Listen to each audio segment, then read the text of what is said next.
It's almost like these games just don't matter as much anymore. The Premier League is kind of done.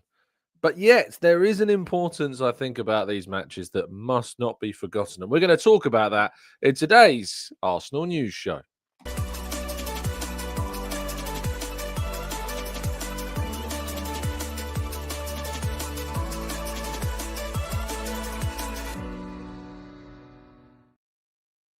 Hello and welcome to the Gooner Talk, back again with you guys and girls for another episode of what is our Arsenal News Show. Joining you every single morning at 8 a.m. UK time. Thank you so much as always for tuning in, for joining me. Really appreciate you all being here. Very much appreciate everybody tuning in, especially on the weekends. It is indeed the weekend now, which means you've got a day to kind of to chill, to prepare, and await, of course, that fixture away at Ipswich Town tomorrow.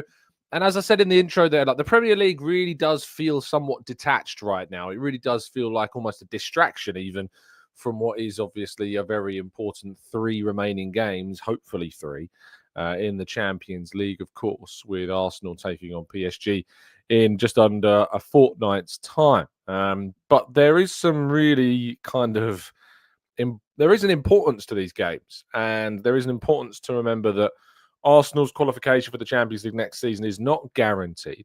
And it's not assured, of course, that Arsenal will be in the Champions League next season unless they manage to finish in the top 5. They currently sit second in the table, but that gap to third has closed considerably with Newcastle in very good form.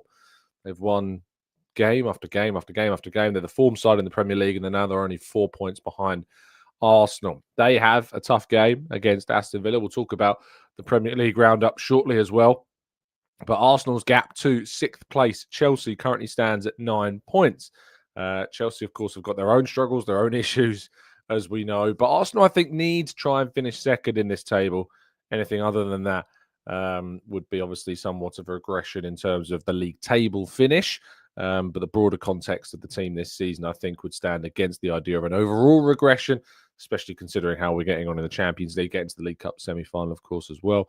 But plenty to be intrigued about, and we're going to talk about plenty of that and more. We're going to talk about Mikel Arteta's press conference, which took place yesterday. But good morning to all of those that are joining us live in the chat box right now, and those that are listening, of course, on catch-up.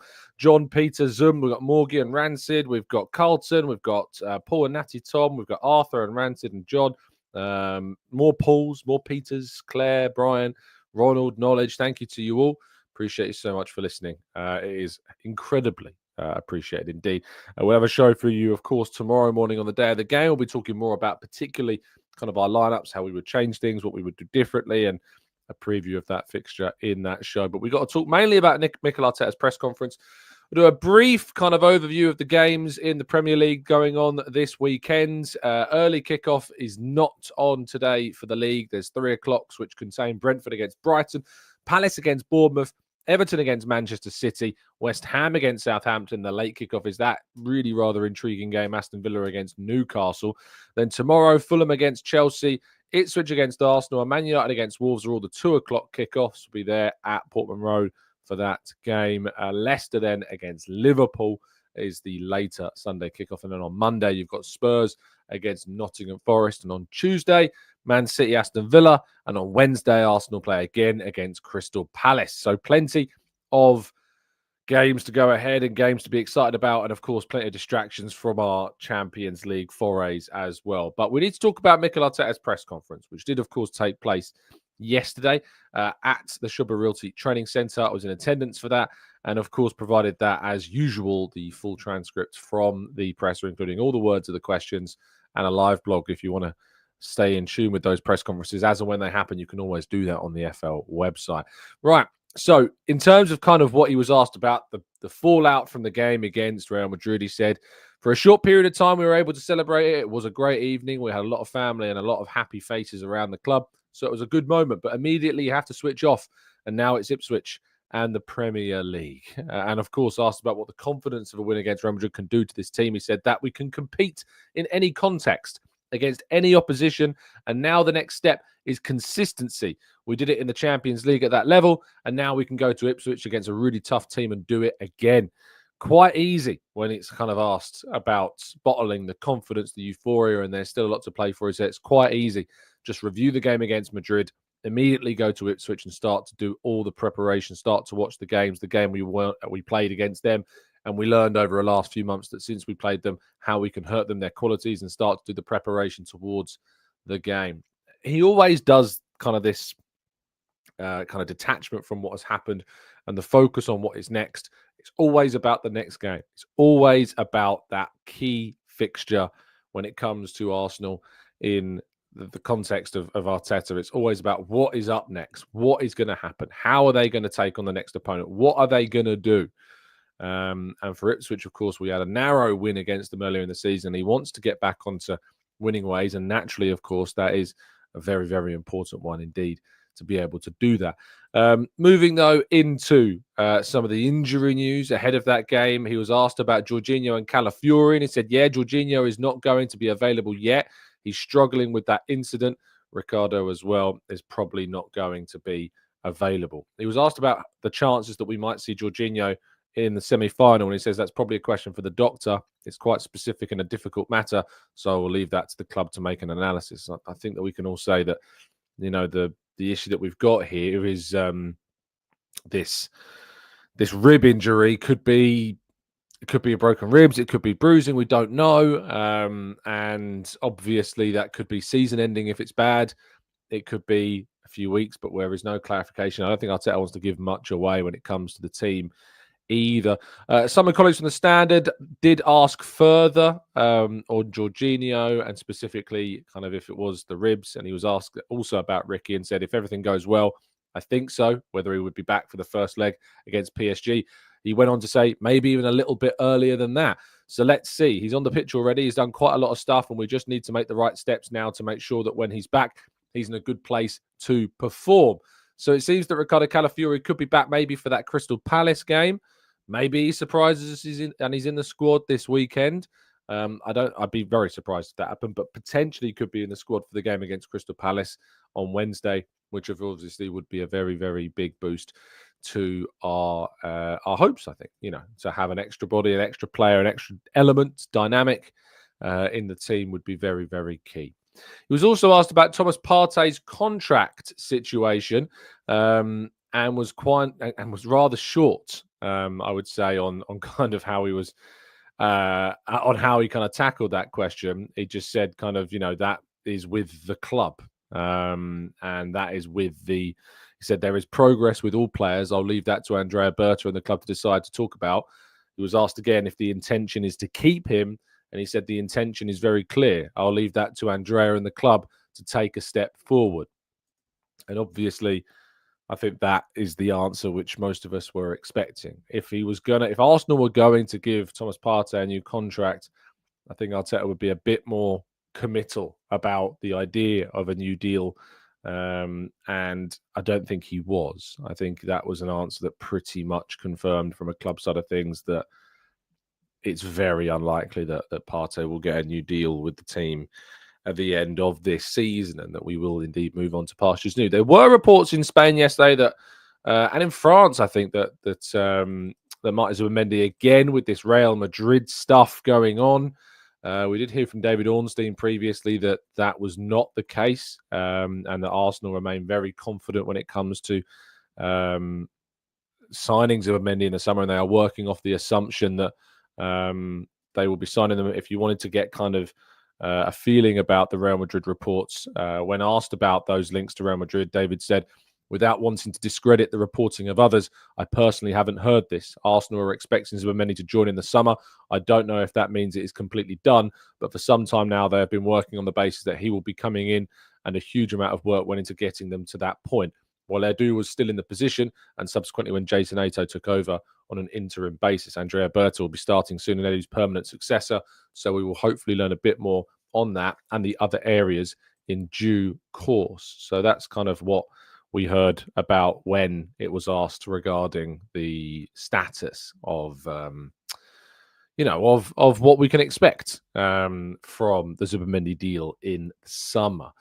Asked more, though, Arteta on kind of the transfer situation, and specifically the kind of the feeling of what Andrea Berta and what his arrival does to the team. He says those things that we've discussed with him Yes, in terms of kind of will he take on some of the role? Will he take on some of what work has been done and what will change? But yes, I hope that he has more ideas, plans, surprises, positive ones, and his experience, his creativity, his intuition, as well as to help us make the right calls, which I think we can all hopefully expect to be a big, big summer ahead of us with Arsenal.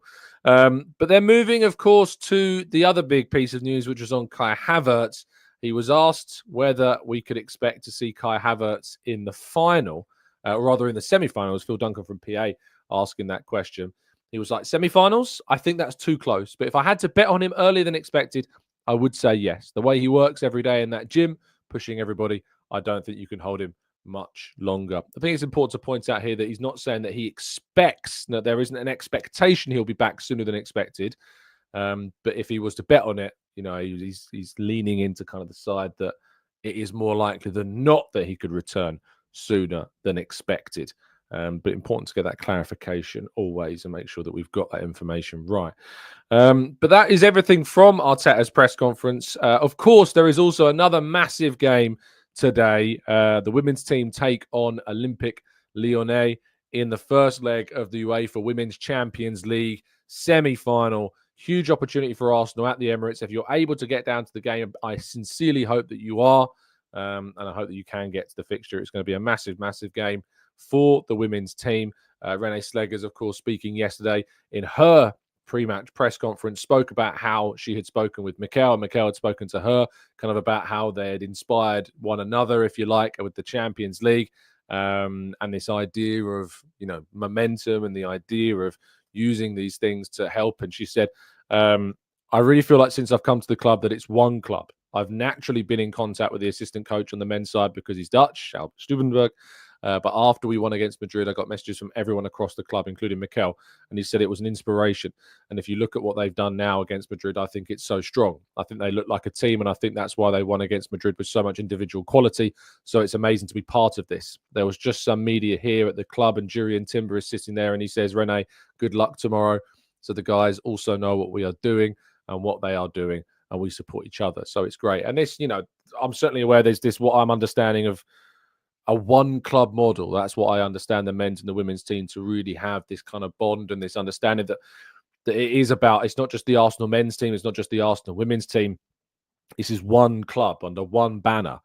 And the men's players in particular, really do back the women's team. They attend games, they go watch fixtures, and they support their teammates when they're under rehabilitation from injuries. They do that together. They're in a very close environment, and they work with one another, and they support and praise and help one another as well. And that one club model that exists within Arsenal has seen them, knock out Real Madrid across both sides of the competition. And now today at 12:30 in the afternoon, Arsenal women's team will be taking on Lyon. So massive best of luck to the girls, and fingers crossed they can come through with a massive, massive results. Right, let's go to part two. Your questions and more right after this.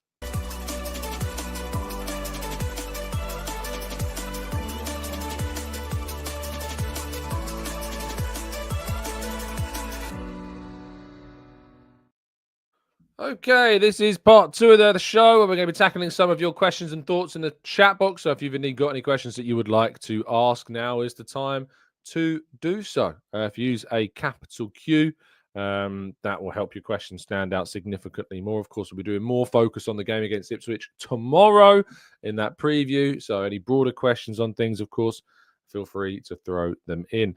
Stephen says, PSG, we need real pace to counter Dembele and Doué. And to take on his man, to push and run. So Ricky will not be good and fast enough. So he must play Miles Lewis-Skelly there. And so sadly not consider Miles Lewis-Skelly as a 6. Discuss. I think obviously you could consider him as a 6. You could put Ben White at right back. You could put Timber at left back. That is something that we could see in the game. Joe says, Calafiori versus Dembele gives me nightmares. MLS at left back, please. I do agree. I would personally play Miles Lewis-Skelly at left back. I think if you are to move a player into midfield that doesn't usually play there, you could put White right back, Lewis-Skelly left back, Timber in that 6 role. I think Timber would be absolutely fine there. He's one of the few players who I genuinely have confidence about moving out of a fullback position into midfield in that role. I think he would absolutely be the the person to do that. Johnny says, I don't see Merino moving from the number 9. I don't know whether or not we will see Mikel Merino move from that position or not. It's very difficult to know whether or not he is going to decide to move him into the 8. He's done so well in that position. We do have Leandro Trossard to play there if we want to. So it could be that Rice plays 6, Merino plays 8, Trossard plays 9. But that changes a lot more parts of the machine. So I'm not quite sure if that's the way forwards. Kirill says, Tom, would you consider placing Zinni on the midfield against PSG? I'm not sure, again, if that's the right move. I don't know if it's too fragile playing Zinchenko there. Defensively, I don't know if that adds enough strength and security to that position. I'm not sure. And Natalie asking there, who would you play in midfield with Partey unfortunately suspended? My personal view is that I don't want to change many parts. I'd like to see as few parts as possible changed when it comes to the team. So Lewis Skelly still left back. Merino still in that position up top. Rice still at 8. The only person I think I'm comfortable changing the most is Jurriën Timber. And I feel like maybe pushing him into that 6 role with Ben White at right back changes the fewest parts, in my view. I think people are right to say that they have concerns about Calafiori coming in and playing against Dembele. I don't mind the idea of Lewis Skelly in midfield and kind of Timber at left back, White at right back. That could be another option. But we are really lacking in potential options, and Jorginho I don't think, expected to be back by then. Matt says, Tom, what do you think the future holds for Jason Ato? Do you think he'll be happy staying at the club and learning from Berta? I believe that is still open, I think, at this point. I think the club are very happy with Jason Ato's kind of work, what he's done. I know that our exposure to him in January was not a positive one. The only window where he's kind of had the lead position and had the main exposure to the Arsenal fan base, it wasn't a positive experience because we didn't sign anybody. But what fans don't know, of course, is the things that he done behind the scenes. When Edu was in charge, Jason Ato did a lot of work. A lot of the work that goes on in signing players under Edu came courtesy of the work done by Jason Ato with Edu. When Edu went, of course, that work with Martin Zubimendi also continued under Jason Ato. So he has done some really good stuff behind the scenes that you all will not be necessarily aware of because he's not the facing figure of that time where transfers are all under Edu's kind of purview. But in January, when the opportunity came, I think still there was a failure there, and that did fall on him as kind of the primary person. So I don't know. At the moment, it looks like the club will keep him, but that could change. And maybe Andrea Berta in the end will bring in more of his own people. That becomes his role, his dominion, his domain, and he'll want to control as much of that as possible. Silva says, share your comments on the brutality of Real Madrid towards us. I don't know what you mean, Silva. What do you mean the brutality? I didn't see much brutality. I saw a cowering Real Madrid team out of ideas, losing comfortably is what I saw. Gooner says, with how many officiating errors this season, what do you think about all refereeing? Oh, sorry, AI refereeing. Surely today's AI can impartially decide on offside penalties and other kinds of fouls. No, I don't think so. I think you can use technology in certain instances like goal line technology and semi-automatic offsides. But there are so many instances of subjectivity in football that you need a human mind to do that. The problem we've got right now is those human minds are flawed and you just go into Europe and look at the officiating in Europe, and it's particularly UEFA. It's not perfect. It's not, it's not without issue, but the consistency is far better than that of the PGMOL. Particularly, I feel the unconscious biases that exist that we see evidence of on a weekly basis. And the evidence that we've heard from people like Mike Dean suggesting they don't want to send their mates to the television screen to kind of check things as well. Let's go to Kazang says, how different is the PSG from the one that we played earlier in the season? Rather different. This time they'll have Ousmane Dembele. If we have a quick look at that team, Arsenal 2-0 PSG, from that game, the 11 that they used in that fixture. Barcola and Desiree Doué were the wide players, and then they had Kangin Lee as their centre forward. They didn't use Gonçalo Ramos in that game. They've now got Kvaratskhelia. They've got Ousmane Dembele, of course, on their roster as well. And if we have a look at the PSG team that played against Aston Villa in those two fixtures as well, and the team that beat Aston Villa in the first leg, which was 3-1, I think. PSG 3-1 Villa. Their lineup for that game was Dembele up top, Kvaratskhelia on the left, Doué on the right. They got Barcola, who started, of course, the game in the second leg as well. Interesting conversation I remember having with someone in the comment section about the fact that Barcola wasn't chosen to play in that game, but of course Barcola then started the second leg of that fixture. Desiree Doué was on the bench for that second leg and came on when they were leading, ironically, and then obviously we saw things change quite dramatically, and then PSG ended up having to hold on towards the end. But in that first leg, in that second leg, we saw the team set up with the midfield of Fabian and Vitinha and João Neves. João Neves is a fantastic player, and of course, someone that we need to be very cautious of. I think the key parts of that team that are the most threatening are Nuno Mendes and Hakimi. Those fullbacks are what is so different from Madrid. I think Madrid playing Lucas Vázquez and also playing on the left-hand side with initially David Alaba, they lacked the overloads. They lacked the threat in those wide areas. And Arsenal was so good centrally that they forced and pinned Real Madrid to the wide areas and forced them to put crosses into the box. And when you haven't got those kind of attacking fullbacks, they didn't start with Fran Garcia. They didn't start instead with maybe more of a midfield option in that right-back slot. They didn't start with a back three as they potentially could have done. They started with, those players which are a lot more kind of reserved, conservative in their approaches, and that didn't help their cause. Whereas PSG have got a lot more quality in those wide areas, far more quality in those wide areas than Real Madrid do, and that's going to cause a problem, I think, for Arsenal. Ronald says Nipan or Cherki checking. Cherki has a great release clause as well. I mean, Nipan looks closer to Aston Villa at this point than anybody else. So there's some stories, of course, been surrounding that over the last week or so. Paul says, if Jorginho is fit, would you play him against PSG, given his lack of pace? I'd be more inclined to play him because I've seen him perform excellently in that role against teams like Liverpool, of course. He had a man-of-match performance against them when we beat them at the Emirates last season. So I think it would depend, but it doesn't look like he's going to be ready at this stage. It's certainly not. We've not had any signs or signals that is going to be the case. Ronald says Fabio sold, Cherki bought. What are your thoughts on that? Cherki's more of kind of an attacker than Fabio Vieira is, of course, and I think Arsenal's money and investment into that forward line will go on that key centre forward, that key left wide forward as well, and I'm not sure Cherki falls into that bracket. And he says, morning, Tom. Jack Henry Francis has been on the bench for the last few games. Do you think he could possibly get some game time during the remaining fixture of the season? There's obviously a chance if the league gets decided and there's nothing resting on those games that we give some of those young players chances. Jack Henry Francis, of course, is now moving into kind of a period of his career where he needs to make a bit of a decision on his future. He's 21 years of age now. He's been playing at the youth level for a long, long time.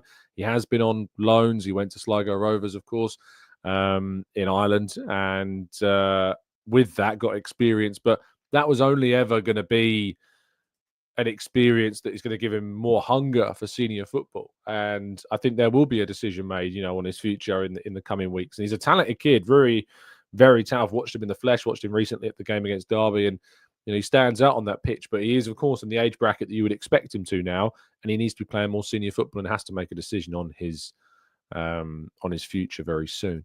Nick says, did Raya surpass Ederson in terms of his passing quality? I think Raya now you would consider to be a better goalkeeper in this current state in terms of form than Ederson. Ederson's time with City is coming towards an end. His era in the Premier League has been one of the best we've ever seen, but his time, I think, with City is coming to an end, as is Stefan Ortega. There's going to be a change-up in that position, I think, at City. And there's also been suggestions that maybe Juan Garcia, a player linked with Arsenal, could be courted by City soon. But I think Raya, for me, has been the best goalkeeper in the league this season. I think he's been absolutely phenomenal for the club. Top 3 players of the season for Arsenal overall. John says, the number 6 is such an underrated role. It demands real discipline and concentration. Has Timber ever played the 6 before for club or country? I mean, obviously, no. I don't think he has played the number 6 for club or country. I'll do a quick check on his career to see if he ever has popped up in that position for you now. But I can look at players and I can think stylistically that they can do a good job in certain roles. The fullback role is such kind of a midfield-ish type role, more so on the left, of course, than the right. But Timber's just so technically brilliant that I just feel comfortable with that idea. So he's played twice in the position. He actually scored in one of those 2. So he hasn't played there since playing at youth level for Ajax, was the last time he played at defensive midfield. So a long, long time ago. Of course, he did play in the centre-back position. In fact, he's played 170 games across his career centrally in the defence. And it's only a little step out from that central defensive area into midfield. Having played fullback, I think you gain a lot of the characteristics and traits that you would need to. I've always seen that. Ben White, for me, I don't see that necessarily in the same way. I don't necessarily see the same attributes that I do in Timber that would make me more comfortable with Timber playing into midfield than it would be with Ben White, even though Ben White's played more in midfield, I think, across his career than Jurriën Timber has. But I just see stylistically, profile-wise, I think it fits more naturally. Soup says, do we really want to disrupt the Kivior Miles Lewis Skelly partnership just as they're playing so well together? It's difficult, but fingers crossed for Jorginho. Ronald says, thoughts on a backup goalkeeper, Juan Garcia or somebody else? I think he is obviously the primary option for us. He's the primary guy that we would like to sign. But that could change depending upon who moves for him in this upcoming window. Boss Muller, thank you so much for becoming a brand new member. And to Carl as well. Thank you to you both. Welcome, of course, for your continuation with our TGT family. A. Rosen says, Rudiger stomping on Lewis Skelly, deliberately headbutting Moreno without looking at the ball. All Real Madrid players rushing towards Saka when he missed the penalty. They're nasty behaviours by Real Madrid. Hey, well, they got their comeuppance, didn't they? They got absolutely battered. Front Yard says, watch a show called Galactic Football. This is what football will be in the future. Sin bins and everything refereeing will definitely be biased. Hopefully not, but there's so many worrying signs about kind of the officiating in football, particularly in the Premier League right now, and that is a real worry.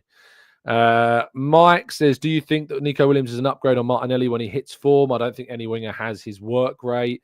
I think more consistently, you'd say yes. I think consistently he puts on higher levels of performance than Martinelli does. Martinelli blows hot and cold a bit more, I think, than what Nico Williams does. Ceiling-wise, I think there's a feeling that Nico Williams has a higher ceiling as well than Martinelli. Max Stays Black says, Tom, how have you been? I'm missing your shows because I've got a new job and I'm happy. I'm glad I caught this show live. Well, congratulations on the new job. And I'm good, mate. Not bad at all. Enjoying the football, enjoying Arsenal doing one in the Champions League. And wish you well, my friend. Let's go to Andy says, Arteta just needs to make sure his Champions League guaranteed point-wise. I think after that, finishing each place higher up is worth like a couple million quid. I get that, but it's also, I think, from a mentality standpoint, you want to not see a dip in the kind of position. You want to see that continuation of still being second. I know it's an annoyance. I know that fans sing chants about it these days, despite the fact that they have never finished near second in a ridiculous number of years, of course, if ever. But it is important, I think, to not have that step kind of back in terms of league position, even though I know that the outcome is very similar across all of them. I feel like I've probably missed quite a few questions, and I'm scrolling down pretty slowly. Fuad says, did you see Gyökeres' hat-trick last night? His finishing is something that I love no matter the league. The first goal is quite opportunistic, kind of a stabbed finish in the box. The second one, you could argue maybe the keeper should do a little bit better, but the power on the shot sees it go in. And then, of course, he scores a direct free kick. He's a good finisher. He's got fantastic ball striking. He still ranks me on my third pick, for that position. You've got Isak, Sesko, and Gyökeres. But certainly he's still very much on the list of things. Let's go to Arthur says, Tom, did you block me on Twitter? Maybe. I blocked loads of people. Iron says, Rice is to play the number 6, play Trossard on the number 8 and Moreno up top and rotate those players. White 1 versus 1 against Kvaratskhelia. Wani is not 100% yet, is not going to be good. I think that we will probably see Rice play the 6. I think that's probably what will happen in that first leg. Rice playing that deeper role, Moreno dropping in, and then Trossard moving. I think that's the most likely outcome that we'll see.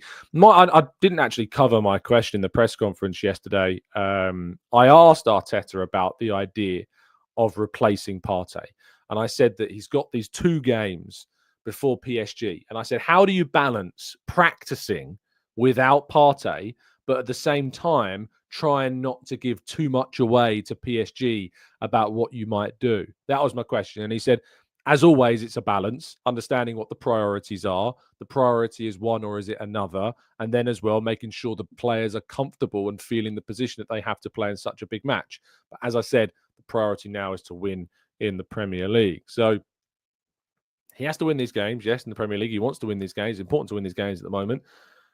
I think that it's a really interesting dynamic to see how you balance trialing something, having its pros and cons analysed not just by us, but PSG will see it as well. And you've got to try and think what then you choose to go and do. That's the problem. That's the challenge that we've got. Raphael says, hi, Tom. Many thanks for a great show and analysis. It appears that Champions League referees are more consistent and fair in their refereeing. This is an observation from me in Singapore.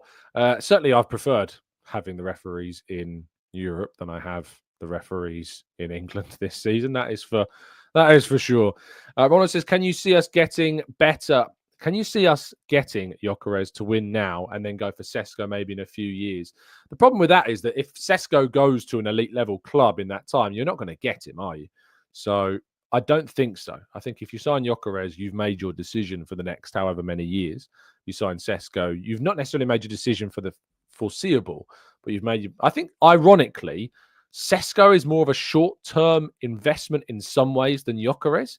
And what I mean by that is that if you sign Gyökeres, you are committing the next 3, 4, 5 years probably, if that, maybe at least 3 years, to Victor Gyökeres being your centre forward, most likely.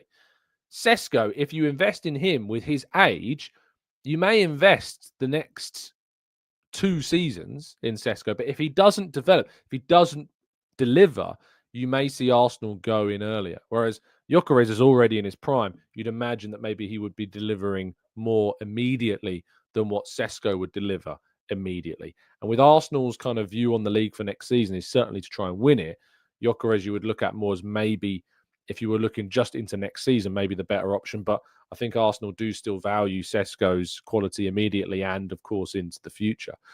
And there could be other strikers around by that point. And Jack points that out with his comment there as well.